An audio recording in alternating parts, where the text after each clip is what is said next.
Born in Corsica to a minor noble family in 1769, Napoleon was sent to military school at the age of 10. Given his place in society, if the French Revolution hadn't brought about great social change, then he probably never would have risen above captain in the army. By the age of 28, Napoleon had risen to brigadier general and was made head of the army of Italy. In 1798, Napoleon began a military campaign in Egypt. He saw himself as following in the footsteps of Alexander the Great, Julius Caesar, these great conquerors and military geniuses of the ancient world.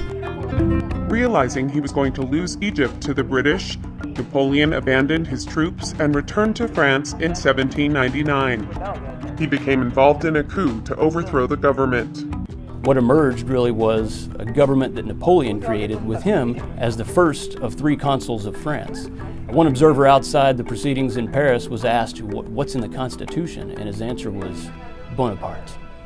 As first consul, Napoleon reformed education and the law, creating the Napoleonic Code that allowed freedom of religion and denied privileges of noble birth. As a product of the revolution, the other powers in Europe despised Napoleon. A lot of people think Napoleon was short. He was actually probably about average height. But of course the British really tried to play down Napoleon as much as they could, make him seem this small, puny little figure. So a lot of what we get about Napoleon's size comes from British propaganda.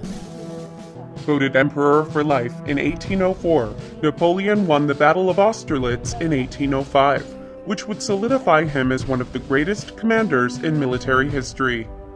The final shots of the battle were Russians fleeing across a frozen pond, and Napoleon targeted the pond with his artillery and sank the Russian troops where they froze to death. To secure the Bonaparte dynasty, Napoleon needed an heir. By 1810, his wife Josephine was in her late 40s. He divorced her, and then he married an Austrian princess, Marie-Louise, who never particularly liked him, but who did give him what he wanted, which was a son and an heir. In 1812, Napoleon began a Russian campaign that would prove disastrous. He was forced to retreat from Russia, and on that retreat, as a consequence of cold, hunger, disease, and Russian attacks, he lost the great bulk of his army. Napoleon surrendered on March 30th, 1814, and was exiled to the island of Elba. 1 year later, Bonaparte escaped and returned to rule France.